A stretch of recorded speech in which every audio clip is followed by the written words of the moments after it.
Aujourd'hui, dans le podcast Ces femmes qui osent, j'ai le plaisir d'inviter Dorota. Dorota, je l'ai rencontrée il y a quelques années quand même déjà, dans une formation pour le yoga aérien. Et on a découvert qu'on était de la même région et du coup, on s'est liés d'amitié. Et je me souviens d'un moment très précis, Dorota, où tu m'as invitée pour ton anniversaire dans ton centre de yoga pour un cercle de chant de mantra. Et je me suis dit, moi, je sais pas chanter, qu'est-ce que je vais aller faire là? C'est bizarre, c'est trop perché, etc. Mais j'y suis quand même allée et je dois dire que pour moi, c'était absolument une révélation. Et depuis là, tu es une femme qui m'inspire beaucoup et je suis très, très contente aujourd'hui de pouvoir t'interviewer pour ce podcast parce que j'ai osé grâce à toi et peut-être que tu as aussi osé grâce à moi et c'est cette histoire qu'on raconte aujourd'hui. Bienvenue Dorota, je te laisse juste dire 2-3 mots sur ce que tu fais et on reviendra là-dessus aussi à la fin du podcast. Alors, je suis, tu me connais à travers les chants de mantra, mais j'accompagne aujourd'hui à travers les thérapies, les séances individuelles, à travers les massages ayurvédiques et des approches corporelles, et entre autres le yoga, j'enseigne aussi le yoga. Et c'est pour moi surtout un chemin personnel. Et puis ça fait vraiment longtemps depuis que je me connais plus, je explore différentes approches corporelles liées au corps, à la conscience, aux relations humaines, pour mon propre bien-être, de façon très égoïste, mon propre bien-être et mon propre épanouissement. Et c'est quelque chose de naturel. Le plus du sens, je trouve, de partager en fait et de transmettre ce que je découvre et ce qui me fait profondément du bien. Magnifique. Voilà. Merci pour cette rapide présentation. On reviendra sur ces différents aspects durant notre discussion. Ce que je voudrais aborder en tout premier, c'est... comme je t'ai dit, je vais revenir en arrière sur la période où on s'est connus. Et comme je l'ai dit dans l'introduction, tout de suite, j'ai senti chez toi un message profond, un message particulier, un message hyper inspirant que tu transmettais dans tes cours de yoga et aussi dans tes cercles de chant auxquels j'ai participé. Et très vite, quand je t'entendais parler, en fait, je buvais tes paroles, c'est clair. Et très vite dans nos discussions, parce qu'on s'est aussi liés d'amitié, on a fait des formations ensemble, on a vécu des choses ensemble, on a des enfants du même âge, du coup, voilà, on a eu l'occasion de beaucoup discuter ensemble. Et très vite, je t'ai encouragée à être présente plus en ligne pour pouvoir diffuser ton message au-delà de tes cours de yoga. Je ne sais pas si tu l'as senti, ça, de ma part, que j'essayais de t'encourager, de te motiver, et du coup, comment ça a agi sur toi, tout ça? Oui, je me rappelle toujours que tu me disais que ça serait une bonne chose. Et à l'époque de yoga aérien, où on s'est connus dans ces espaces-là, où j'avais encore un petit peu mon ancienne vie, c'était pas très présent, c'était pas quelque chose que je sentais important. Et puis, avec le temps, avec différents changements dans ma vie, j'ai senti, ça serait vraiment quelque chose de se mettre au large. Mais c'est quelque chose de très effrayant. Et c'est vrai que ces contacts directs dans les espaces des cercles, dans les séances individuelles, quand on parle entre copines, j'ai les discussions les plus inspirantes, les plus profondes, quand on est vraiment dans ce contact direct. Et c'est vraiment beaucoup de facilité dans ce qui est en ligne, les réseaux et tout. C'est vraiment un autre format, puis ça me demande de me dépasser, puis d'oser, puis de voir comment je peux trouver ma joie là-dedans et me retrouver.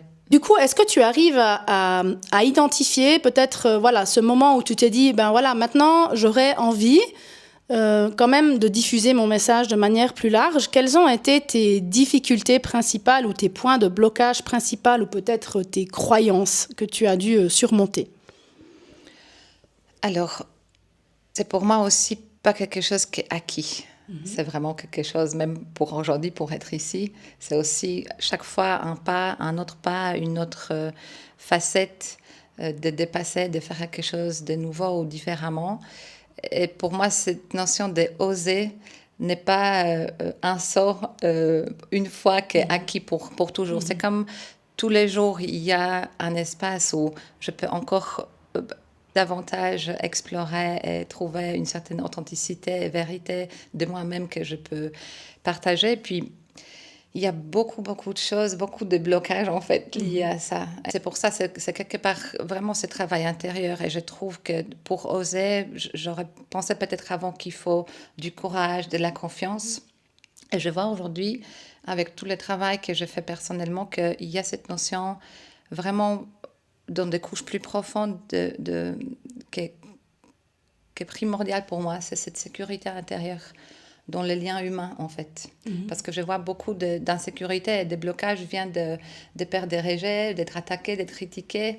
Et voilà, on se dit souvent, ouais, il ne faut pas se préoccuper de ce qu'ils pensent les autres, mais on a beau à se le dire, inconsciemment, même souvent beaucoup plus qu'on le croit, c'est quelque chose qui est très ancré.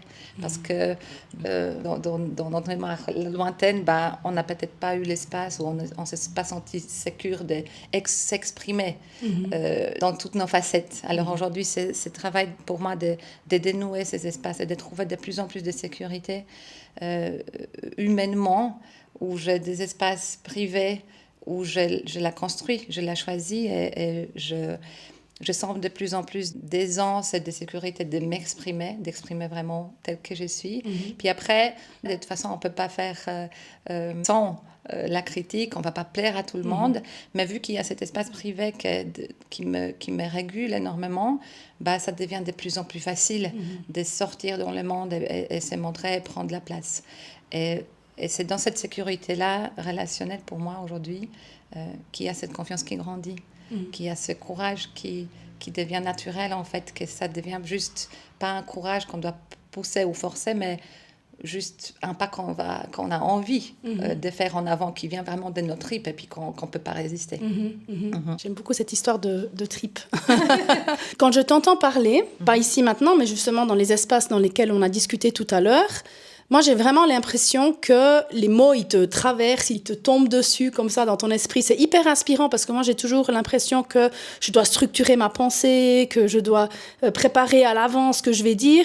Et toi, j'ai vraiment l'impression que tu te laisses traverser et que tu as toujours osé aussi déjà la vulnérabilité dans ce que tu partages.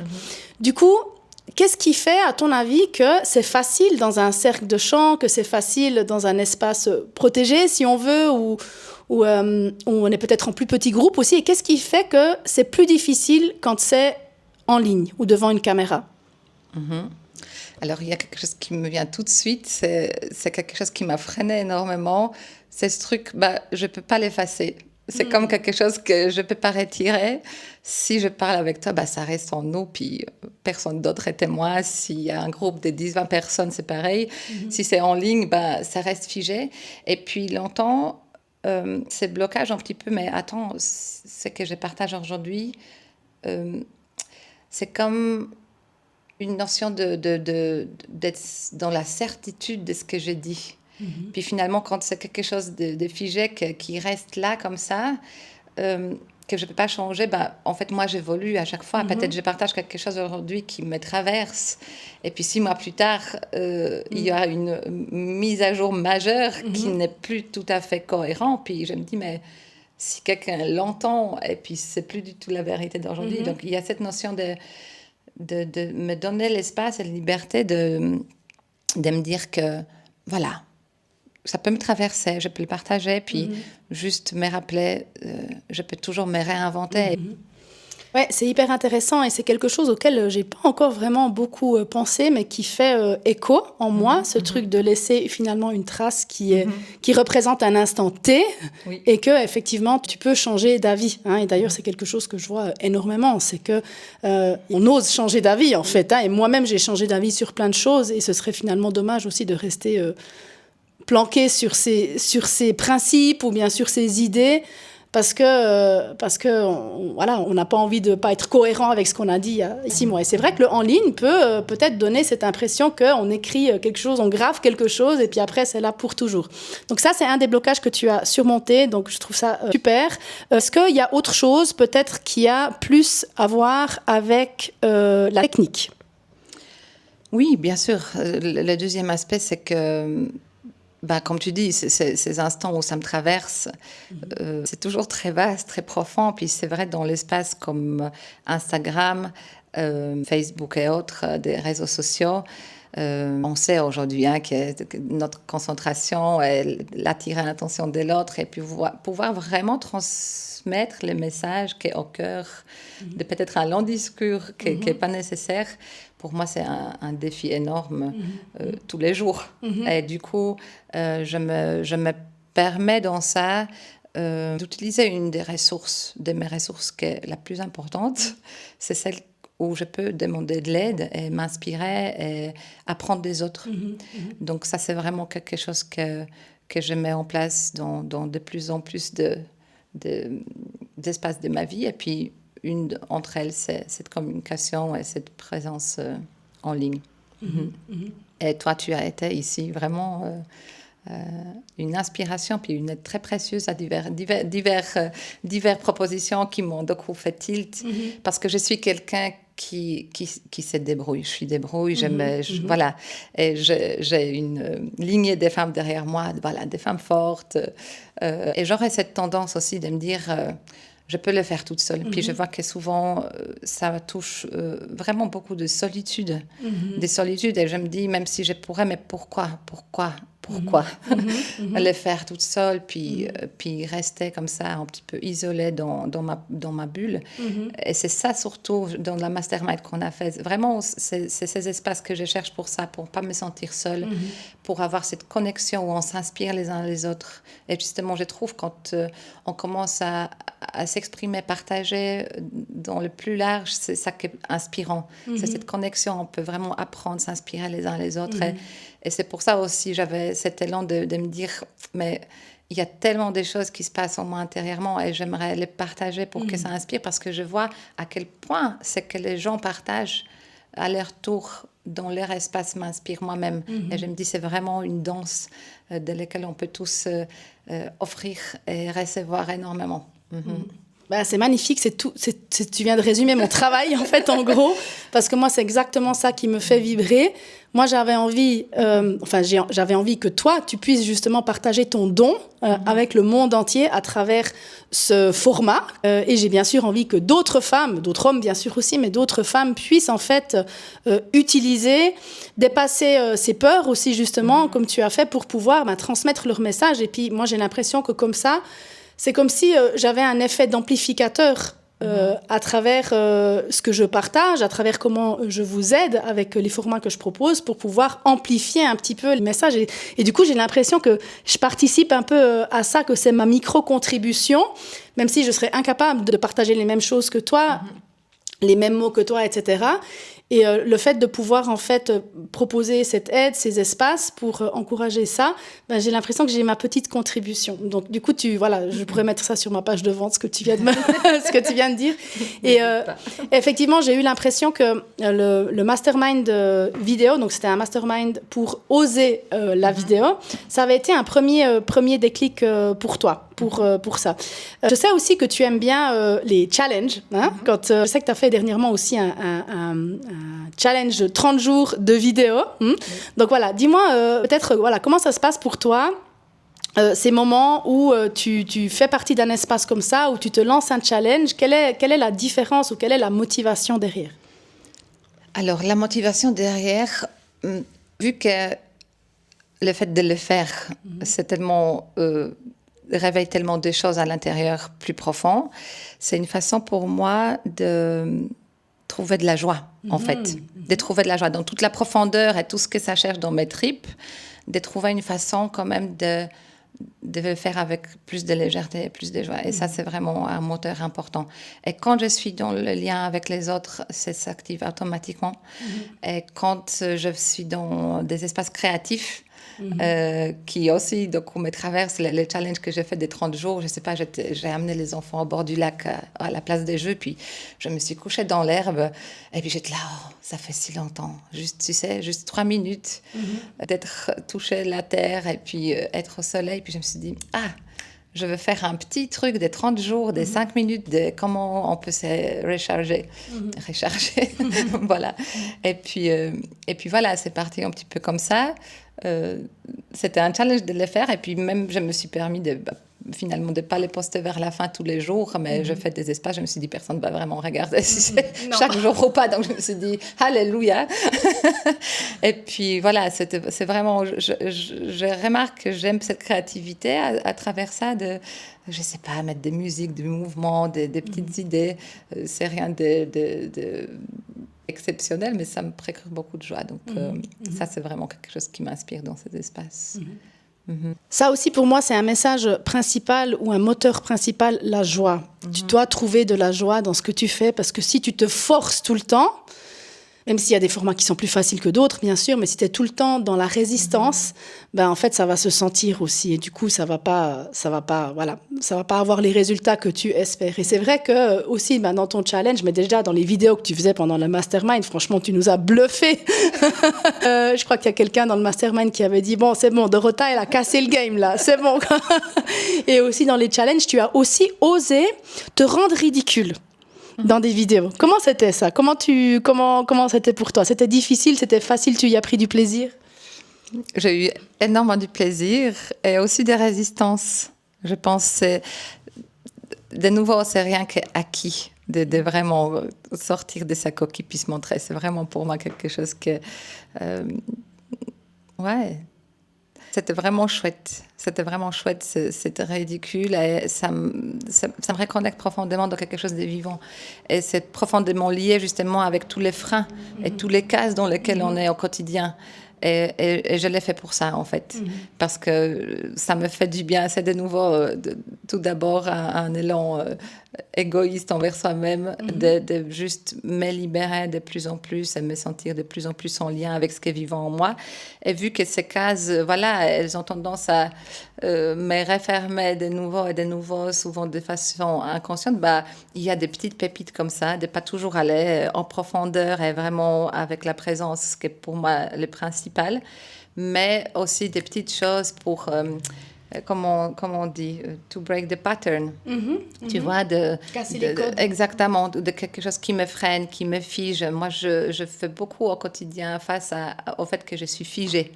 J'ai tellement des idées, j'aimerais faire tellement de choses, et puis des fois, il me manque des structures. Donc, ce que tu proposes, les espaces que tu proposes, ça me donne aussi la structure où je connais plus ou moins les prochains pas, puis ça m'aide énormément. Donc, c'est ridicule, c'est vraiment ce truc, vraiment sortir, casser un petit peu les murs qui m'enferment des fois dans ce qui est petit. Et puis partager un peu quelque chose de plus vivant, même si c'est ridicule ou gênant. Et puis je trouve toujours que ça fait du bien aussi aux autres, parce qu'on se dit, ben voilà, si quelqu'un ose, ben c'est pas si grave, je peux aussi être un peu ridicule, puis c'est pas grave. De se prendre un peu moins au sérieux. Ouais. Je pense que c'est essentiel en fait d'avoir cet état d'esprit de te dire que quand tu oses, ça va forcément inspirer d'autres personnes à oser. Et là aussi, on est de nouveau dans un effet un peu ricochet comme ça. Ouais. J'aimerais revenir un peu sur tes galères et sur tes difficultés, parce qu'on en a eu quelques-unes quand même, vu qu'on a aussi travaillé après ensemble en mentorat individuel. Pour moi, ce qui m'a marqué un peu deux choses, il y avait cette histoire un peu d'organisation, même si voilà, ça c'est quelque chose, je pense, qui est de toute façon aussi vivant, et il faut trouver un peu sa structure, mais je pense que ce qui a été, en tant que mentor, le plus difficile, c'est de pouvoir poser des mots qui sont plus clairs et plus adaptés à des formats courts. Parce que sur Instagram, on scrolle et du coup, il faut quand même trouver un moyen de passer les messages de manière à ce que ce soit rapidement assez impactant pour qu'on ait envie d'écouter la suite. Vu que toi, ta manière de parler, de t'exprimer, c'est souvent très philosophique, c'est très beau et moi j'accroche à 100%, mais ça répond pas vraiment au code des réseaux sociaux. Ça, on l'a vu ensemble, on l'a appris ensemble. Et comment c'était pour toi de faire cet apprentissage, peut-être cette constatation et cet apprentissage, et comment c'était pour toi? Est-ce qu'il y a eu du progrès là-dedans? Est-ce que c'est toujours un défi? Je te laisse un peu nous dire comment ça se passe pour toi. Il y a eu sûrement des déclics et à certains moments, il y a plus de facilité. de rassembler un petit peu mes idées, mais c'est toujours un challenge. C'est toujours un challenge parce que je suis la plus inspirée, comme tu dis souvent, c'est souvent dans la conversation avec un client, avec une personne qui pose une question, ou souvent c'est pendant les soins que du coup il y a plein d'inspiration qui vient, ou dans des cercles, des choses comme ça, puis que je me dis, ça j'aimerais partager, ça c'est quelque chose qui est important. Donc ce que je fais aujourd'hui, je fais souvent des vocaux. J'ai la transcription que je travaille un petit peu, puis je diminue les volumes et extraire un petit peu l'essence. Donc je m'aide un petit peu comme je peux avec les outils que j'ai à disposition. Je rebondis du coup sur une question. Vu que tu as quand même de la facilité à parler, et du coup, j'ai vu que sur les réseaux sociaux, maintenant, tu fais pas forcément des vidéos parlées, tu en fais quelques-unes, mais tu fais surtout des vidéos, ce qu'on appelle des vidéos b-roll, des vidéos avec un fond et du texte par-dessus. Mais est-ce que du coup, ça t'a jamais titillé d'avoir des espaces en ligne où tu peux t'exprimer de manière plus longue, comme par exemple dans un podcast ou dans des vidéos sur YouTube? Ça me semble un grand projet à mettre en place, qui me plairait sûrement, mais je n'ai jamais exploré. Comme ça, si tu me poses la question, je me dis que ça me demanderait peut-être beaucoup de temps, des mises en place, sans vraiment savoir si j'arrive vraiment à atteindre les personnes. Parce que justement, il y a cette habitude du contenu rapide, etc. Et puis, si je crée des espaces où il y a plus, c'est les espaces en présentiel, en fait. Ou des espaces en groupe, en ligne, mais qui ne sont pas enregistrés, mais ils sont vivants, ils sont live. Et j'ai quand même un petit penchant pour ça, que de figer un contenu plus riche, comme ça, sans être dans le vivant de l'instant. Du coup, par rapport à ce que tu disais tout au début du podcast, le fait de laisser une empreinte, finalement, le contenu court, comme sur Instagram, c'est quelque chose qui est assez... qui pour toi, du coup, est peut-être plus facile parce que tu sais que ça reste court. Enfin, ça reste pas là pendant longtemps. Moi, c'est 24 heures et après, peut-être, ça disparaît. Alors que, effectivement, si tu postes quelque chose dans un podcast ou sur YouTube, c'est référencé et du coup, c'est vraiment un peu plus gravé. Est-ce que ça peut être un des aspects? Alors, les stories, c'est autrement, c'est ça que 24 heures. Puis les reels, ils restent quand même. Oui. Les reels, ils restent quand même, mais si je fais, puis je vois, j'aime beaucoup cette créativité, comme je t'ai dit, de créer mes petits b-rolls et machin, mais je sais très bien que je fais beaucoup ça parce que justement, c'est encore un challenge de faire du contenu. Je fais 2, 3, 4 vidéos où je parle, où je transmets quelque chose, mais ça me prend encore beaucoup de temps. Donc, j'essaye de m'exercer là-dedans, mais mon but serait d'avoir un petit peu plus de ce contenu-là qui puisse retirer l'essence, puis transmettre l'essence de ce que je transmets dans les espaces autres en live. Non, je pense YouTube et autres, peut-être dans le futur. Mais c'est comme si j'ai construit des petites pièces pas à pas, puis c'est une grande pièce à part. Peut-être qu'il va un jour. Voilà. Un peu comme Instagram, finalement. C'est ça. C'est ça, je vois que tu me... Je te brosse, C'est pour ça que je te disais, c'est jamais acquis. Oser, c'est jamais acquis. Il y a toujours quelque chose de plus qu'on peut explorer, et puis découvrir, et puis voir si ça résonne, puis comment. Et chercher au plus profond de soi, de comment on veut délivrer à travers ces différents espaces. Puis aujourd'hui, on a tellement de choix, c'est génial. J'aimerais revenir un petit peu plus l'essence maintenant de ton message. Donc, ce que tu souhaites transmettre à travers tes vidéos, à travers tes contenus, à travers aussi tes espaces présentiels qui te sont chers. Pourquoi ton message, il est important pour le monde ? Est-ce qu'il est important pour le monde ? Il est important pour moi. Il est important pour moi. Et dans les espaces que je partage, ce qui me passionne vraiment, c'est de créer des espaces où on peut ralentir, où moi je peux ralentir, où moi je peux sortir de ces pilotes automatiques et faire une expérience d'une vie plus consciente et plus humaine de la vie, quoi, de tous les jours. Et c'est surtout important pour moi. Et je vois que c'est aussi dans le lien que ça se fait. Ça peut pas se faire isolé dans le monde. C'est quelque chose qui était très présent pour moi depuis petit âge, c'est le monde spirituel. Et c'est des connexions très profondes avec la conscience, quelque chose de plus grand en soi, de plus grand autour de moi aussi. Et je vois qu'aujourd'hui, l'appel le plus profond, c'est d'amener toute cette conscience, toute cette présence et cette authenticité dans les relations humaines. Et c'est pour ça, pour moi, c'est important. Peut-être pour le monde aussi, si c'est le cas, tant mieux. Absolument, c'est important. Et je me souviens aussi, il y a 2-3 choses comme ça, justement, dans nos conversations, des moments qui m'ont marqué ou des choses que tu as dites qui m'ont marqué. Et je ne suis pas la personne la plus spirituelle du monde. Déjà, je n'ai pas du tout grandi dans un monde spirituel. Je suis très terre à terre. J'aime bien mettre les choses dans des cases. Il faut que je voie pour croire, tu vois. Donc, voilà. C'est vrai que le yoga m'a ouvert énormément sur cette thématique. Énormément. Mais vraiment, je pense que les gens qui me connaissaient avant, ils se disent maintenant des fois, ouh là là, celle-là, elle a complètement viré. Et j'apparais sûrement pour quelqu'un qui est très perché, alors que quand je vois toi ou d'autres personnes, je me dis, voilà, il y a vraiment, il y a de la marge. Hein. Il y a de la marge. Et ce que j'adore chez toi, c'est que tu pars pas dans des concepts quand même trop abstraits, tu ramènes toujours tout un peu dans des questionnements qui font vraiment sens et qui sont vraiment très imagés. Je me souviens quand tu as dit, je crois que c'était dans un cercle de chant, tu as dit, de toute façon, on est sur un caillou au milieu du néant. Est-ce que tu pourrais nous dire cette réflexion avec tes mots, comme tu le dis des fois dans tes cercles, parce que je trouve que ça remet un peu les choses en place et je pense que ça peut remettre en place pour les personnes peut-être qui nous écoutent et qui se prennent trop la tête avec Instagram ou qui sont trop... Pour se rendre compte en fait du caractère, peut-être, je ne vais pas dire insignifiant, mais voilà, pour remettre un peu les choses en place. Tu vois de quoi je parle ? Oui, je vois bien de quoi tu parles.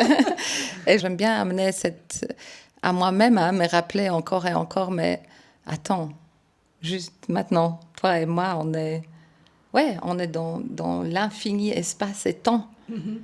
Sur effectivement la planète Terre, qui n'est pas du tout la seule dans la galaxie et au-delà. Puis c'est vraiment un instant précis, un moment précis, un endroit précis où on est là maintenant. Et c'est unique et c'est immense. Puis souvent, on oublie les mystères et la magie qu'elle a derrière. Quand on est là, puis que la vie, elle nous traverse, puis elle s'exprime à travers nous à chaque instant, puis elle cherche qu'à ça. Si on regarde la nature, la vie, le vivant, c'est juste l'évolution, l'expression, les cycles de ces mouvements intérieurs, extérieurs. Et puis, je trouve que c'est reconnecté à cette essence-là, vraiment précieux. Précieux parce que justement, dans tous ces petits murs, dans notre petit monde, on se perd des fois, puis on perd cette plus grande vision de la vie. Donc, pour moi, c'est essentiel. Et aujourd'hui, je vois aussi que c'est facile d'aller dans quelque chose comme ça visuellement qui touche et qui ramène quelque chose d'essentiel, mais souvent justement avec la complexité de ce qu'on vit dans nos liens les uns avec les autres, c'est pas si évident de les réaliser parce que on n'est plus dans un espace où on se sent complètement en sécurité, de juste s'ouvrir à ce miracle et puis laisser la vie nous traverser. On est beaucoup dans ce mode de vigilance où justement on regarde, est-ce que c'est trop, est-ce que c'est pas assez, puis on est tout le temps en train de s'adapter intérieurement dans cet espace insécure. Mais quand cette sécurité peut de plus en plus se poser, s'agrandir, on peut naturellement en fait, cette révélation de la vie en soi et autour de soi, elle est là en fait, parce que c'est quelque chose d'inné, de naturel, de très très simple. On n'a pas besoin du tout d'être spirituel pour avoir cette connexion-là, absolument pas. Ça me fait une belle transition pour cette proposition qui fait partie de tes offres, le partage honnête, où tu as déjà essayé plein de fois de me faire venir et je suis encore jamais venue. Je pense aussi en partie pour le fait de pas trop savoir à quoi m'attendre. Hein? Je pense qu'il y a ça. Peut-être une nouvelle chance ici de me convaincre de venir à tes séances de partage honnête ou de faire envie, parce que c'est aussi quelque chose que tu proposes en atelier régulièrement. Donc, c'est quoi le partage honnête ? Alors voilà, ma plus grande difficulté. Un outil très précieux. Pour moi, c'est comme du mindfulness en contact. Et comme je te disais avant, et ce que je conscientise énormément, c'est que justement, la plus grande partie, nos freins pour moi, aujourd'hui, tel que je le vois, sont liés à cette sécurité relationnelle, ou son manque, en fait. Puis le partage honnête est un espace où on peut faire une nouvelle expérience, où on peut être pleinement libre d'être soi-même dans l'instant, je veux dire dans l'instant de ce qui nous traverse, justement de ce qui est présent, et en même temps être dans un lien qui nous donne la sécurité, où on peut faire l'expérience que peu importe ce qui me traverse dans l'instant, personne me quitte, personne m'attaque. Il y a quelque chose où je peux rester en lien et être libre d'être ce que je suis dans l'instant. Et souvent, je vois qu'on a souvent que le choix de prendre l'un ou l'autre mouvement, tu vois.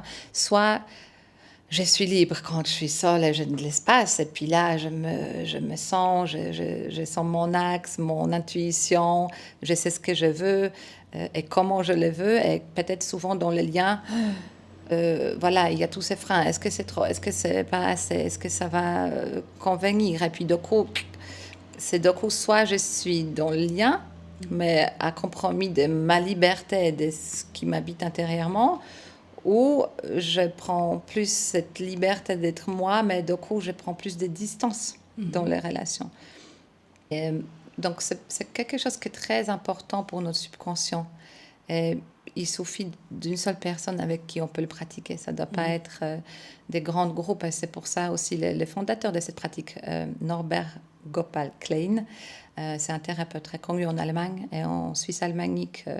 Il a vraiment un savoir énorme sur ces thèmes de trauma relationnel. Et, son travail m'inspire beaucoup. Puis c'est lui qui a mis en fait cette méthode en place. Et sa vision est que ces groupes de partage honnête puissent exister dans le monde entier le plus possible. Pas des grands groupes, mais justement des petits cercles partout où on peut justement se réguler petit à petit dans le lien à l'autre. Parce qu'aujourd'hui, on a beaucoup d'outils pour se réguler de soi à soi. Par, tu vois, la régulation du système nerveux, plein d'exercices, plein de méditation, du yoga, etc. Mais notre difficulté, elle est dans les relationnels. C'est très précieux, tous ces outils qu'on a accumulés puis qu'on a à disposition, mais je vois vraiment une richesse puis importance de commencer à avoir aussi cette régulation en contact avec les autres. Et concrètement, ça se passe comment? Oui. Concret au concret. Concret au concret. Donc, c'est un espace où chacun a le même temps de parole. Et ça peut se faire à 2, à 3, à 10. Peu importe. Je les pratique souvent, soit dans le cercle, soit avec mon partenaire, soit avec une amie. Et on va définir un temps. Selon le temps qu'on a à disposition, on va se dire, aujourd'hui, on fait 3-3. Donc, 3 minutes, 3 minutes, ou 5 et 5. Quand je le fais avec Jérôme, on va se dire des fois, on fait 10-10. Puis on a un plus grand moment. Dans le groupe que je propose en ligne, c'est 10 minutes pour chacun. Et dans cet espace, donc, chacun aura le temps de entrer en lien et exprimer ce qui est présent dans l'instant. Et c'est ça que j'adore, parce qu'on peut souvent discuter énormément, c'est raconter beaucoup de choses, même des choses profondes, mais sans vraiment créer du lien, ni à soi, ni à l'autre, vraiment. Et des fois, peut-être tu as aussi cette sensation qu'on parle, puis quelqu'un parle beaucoup, puis ça draine notre énergie. Donc, c'est des fois beaucoup aussi de jeu, justement, de pouvoir par rapport à l'énergie. Je t'écoute, j'étais dans mon énergie, puis une autre fois, peut-être c'est l'inverse. Puis dans le partage honnête, il y a quelque chose où il n'y a pas d'histoire. Il y a vraiment quelque chose de neutre, où on se connecte avec ce qui est dans l'instant. Puis c'est super puissant. Donc ça veut dire que, très concrètement, si c'est mon temps de parole, on va dire qu'on a dit 1 minute, je vais aller dans quelque chose qui ressemble à la méditation ou mindfulness, où je vais connecter avec mon corps. Puis pour le corps, je vais toujours parler avec une phrase au début. Je ressens dans mon corps, je ressens une pression dans mon corps au niveau du plexus solaire. Quand il s'agit de l'émotion, il y a ces 3 niveaux. Comme tu disais, on peut être dans un monde spirituel ou pas spirituel. Il peut y avoir aussi des niveaux énergétiques. Je ressens l'énergie, je ne sais pas quoi. On reste vraiment sur la 3D. Parce que dans les mondes spirituels que je connais, on aime bien aller ailleurs, mais on a déjà beaucoup de mal avec la 3D. Donc, on revient vraiment dans quelque chose qui est ancré dans l'instant. Donc, c'est le corps, c'est l'émotion et c'est la pensée. Ça, c'est vraiment ces 3 dimensions que tout le monde, peu importe qui tu croises dans la rue, va être conscient qu'il a un corps, qu'il a des sensations dans le corps, qu'il a des émotions et qu'il a des pensées dans sa tête. Donc, on peut se relier comme ça avec tout le monde. Si je commence à dire je vois ton aura et puis je ressens, voilà, tu as perdu plus que la moitié de la population. Voilà, donc c'est vraiment ça. Pas pour dire que ça n'existe pas, c'est que l'invisible, mais pour trouver vraiment un terrain où on est tous sur la même longueur d'onde. Puis ça, c'est quelque chose de très ancré. Vraiment, cette notion humaine est ancrée du lien. Donc, je ressens dans mon corps, je sens pour l'émotion. Donc là, ma tête pense. Pour les pensées, on va dire ma tête pense. Puis souvent, avant même qu'on puisse poser les mots sur une émotion, il y aura peut-être plus la pensée au début. Et ma tête pense que je suis agitée. Je sens de la joie. Je sens un peu de la tristesse. Ma tête pense que j'ai de la joie à être ici. Ma tête pense il y a une partie de moi qui est encore dans quelque chose où je dois délivrer quelque chose de bien.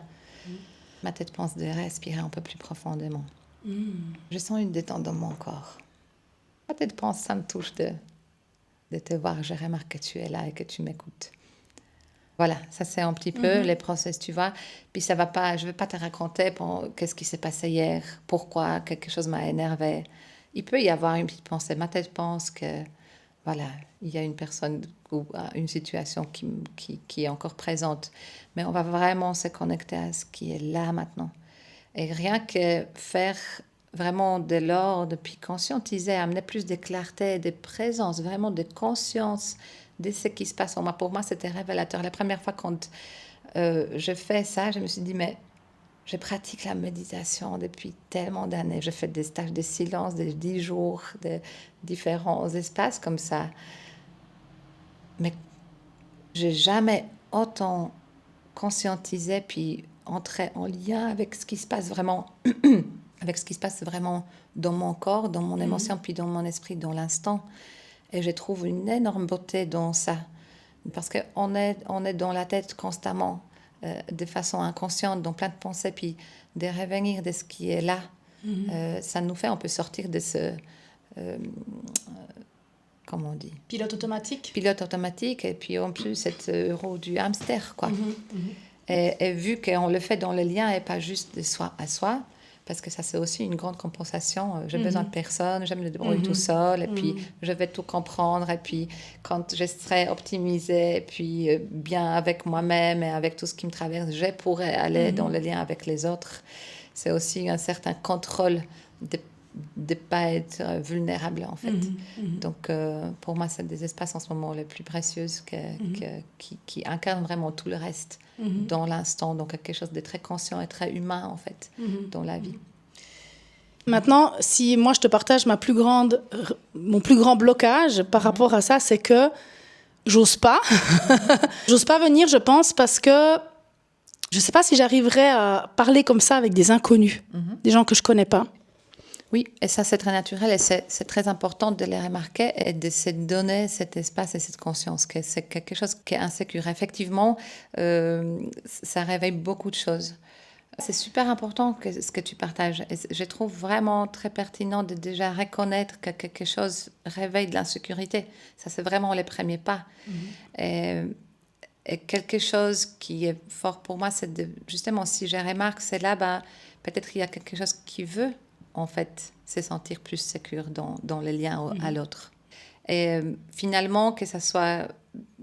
On peut créer... Ça peut être aussi, je ne sais pas, tu peux inviter 2-3 amis que tu connais, puis on peut faire les partages en être ensemble, tu vois. Ça ne doit pas être toujours un espace des gens qu'on ne connaît pas du tout. Ce n'est pas du tout le but. Le but, c'est juste qu'on puisse le faire avec au moins une seule personne. Et ça peut être quelqu'un de très proche. Donc, tu peux le faire avec moi. Moi aussi, je pense, je vais gentiment aussi proposer des espaces en tant pour les personnes justement qui sont intéressées, qui sentent justement que ça réveille trop d'insécurité d'être tout de suite dans un groupe. Je pense que je vais proposer des espaces où on peut le faire aussi dans un cadre un peu plus sécurisant, plus petit, ou voilà, avec des personnes qu'on connaît. Mais ce qui est précieux dans ça, c'est que si une fois on ose, puis on reconnaît, parce qu'il y a quelque chose d'incroyable, c'est que la chose laquelle on désire le plus, c'est justement pouvoir se sentir à l'aise, en sécurité avec tout le monde, d'être pleinement soi, vraiment dans le lien, autant toi à moi qu'on se connaît déjà qu'avec quelqu'un qu'on ne connaît pas. Et c'est à la fois la chose qui nous fait le plus peur. Donc c'est vraiment un mouvement, la dualité, quoi. C'est quelque chose que je veux tellement, et puis au moment où c'est possible d'avoir un peu plus du lien, non, merci, parce qu'on a ces mémoires. Mais si tu veux, ça appartient à la conscience de l'enfant. Et aujourd'hui, on est dans la conscience de l'adulte. Et ce travail, il fait aussi un très profond lien entre les deux, en fait, où on peut revenir dans la réalité de l'instant présent, où la plupart du temps, il n'y a pas de danger. Comme on est la plupart du temps dans cet état de vigilance, mais le danger, il n'est pas là.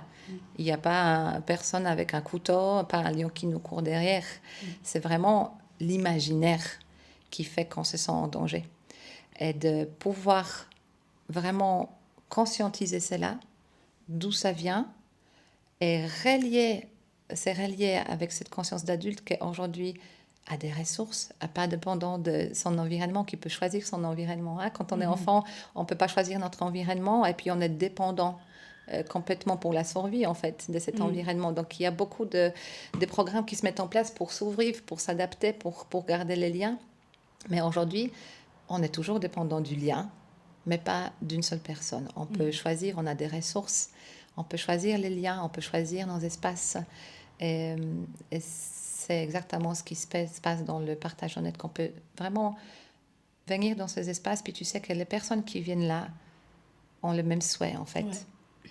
Et du coup, c'est un espace sécure. Parce qu'il y a aussi un cadre qui est très, très clair par rapport à la parole, le fait qu'on ne va pas poser de questions, qu'on ne va pas justement intervenir, qu'on va être juste présent, puis contenir l'espace pour ce qui traverse l'autre personne dans l'instant. Et voilà. Donc ça, c'est... Ouais, je pense que tu vas finir par me convaincre. Je vais finir par oser, comme pour les chants. Du coup, quelles sont les autres propositions? Je pense qu'il y a déjà 2-3 choses là que tu viens de dire, que tu offres aussi dans d'autres accompagnements et espaces. Oui. Pourquoi on peut venir te voir aujourd'hui, Dorota? Donc, il y a tout ce qui est approche corporelle. J'aime beaucoup travailler avec les corps, les tensions qui sont peut-être présentes, des fois inconscientes. Donc, je propose des massages ayurvédiques. Ça, c'est une des premières formations que j'ai faites dans ma vie il y a plus que 20 ans maintenant, plus que la moitié de ma vie. Donc, depuis, ma pratique a beaucoup évolué. Donc, j'aime beaucoup travailler aussi de façon intuitive à ouvrir les corps, à créer plus d'espace et justement déposer la présence dans le corps et en soi. Il y a aussi le yoga, bien sûr, cette approche corporelle de présence. Et j'adore voir l'évolution, comment il y a cette subtilité de présence à soi et de conscience du corps qui évolue. Je partage ça toujours comme si on dégustait les vins, puis petit à petit, nos papilles sont de plus en plus sensitives. Si c'était notre métier, puis avec le yoga, c'est un peu la même chose. Au début, c'est un peu le chaos, on ne sait pas... qu'est-ce qu'on ressent vraiment, puis petit à petit il y a une subtilité de présence et de conscience de ce qui se passe dans notre corps.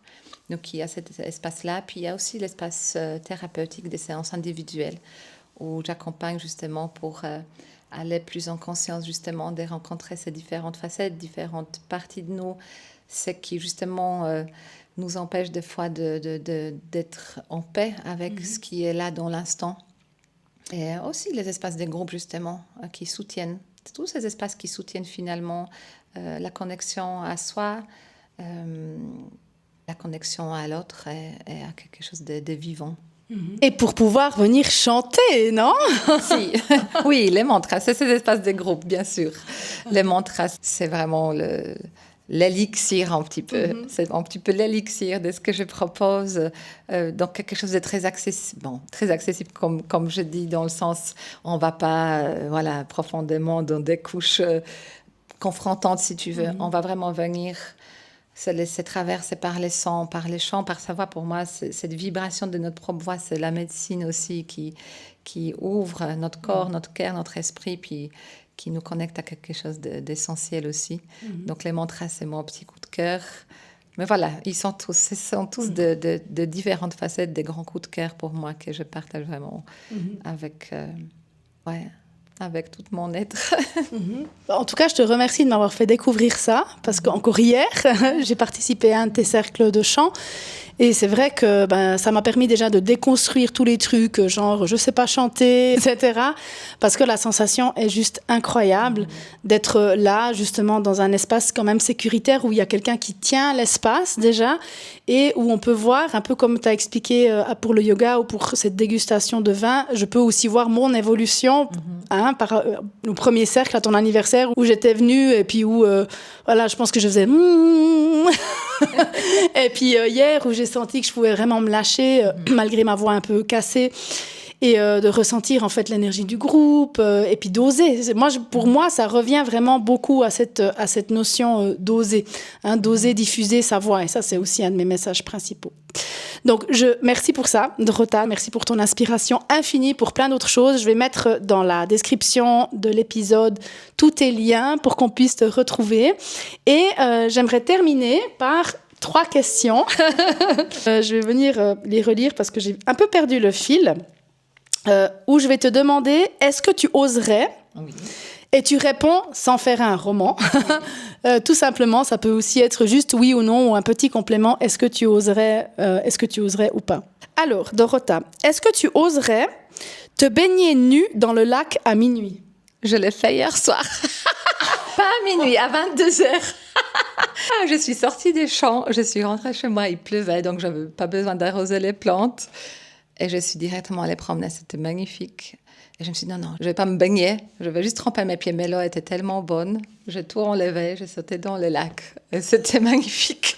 J'adore et je ne suis pas du tout étonnée en fait de cette réponse. Est-ce que tu oserais raconter ton parcours et ta vie en vrai devant 500 personnes? Oui. Oui. Ouais, là aussi, je suis pas étonnée. Est-ce que tu oserais enregistrer un album avec tes chants de mantra? Oui. Oui, un projet qui j'aimerais qu'il se mette en place. Peut-être l'année prochaine, peut-être un projet d'enregistrer quelque chose avec ma sœur en Pologne. À voir comment ça va se mettre en place. En tout cas, ce serait un magnifique cadeau que tu pourrais faire au monde. Et à moi aussi. Est-ce que tu voudrais rajouter une dernière réflexion, peut-être un encouragement pour les personnes qui nous écoutent et qui n'osent pas encore? Ouais, je pense que c'est vraiment pour moi quelque chose c'est ces messages qu'on peut tellement s'inspirer les uns aux autres. Et puis, c'est justement ce que je voulais ajouter, c'est de te remercier aussi. Et aussi, je vois à quel moment on s'est rencontrés. Il y a déjà quelques bonnes années de ça. Puis, je vois en fait ton énorme évolution en fait. Et si je regarde ça et ce que tu proposes aujourd'hui, je me dis aussi que c'est ton propre cheminement et de comment toi tu oses et tu oses et tu oses encore et encore plus et que tu transmets ça puis tu partages ça, que voilà, ça fait cet effet des boules de neige. Donc je te remercie pour ton propre chemin. Et si j'encourage les gens à quelque chose, c'est de suivre leurs pas, de oser. C'est pour moi aussi élargir cette zone de confort, de sécurité.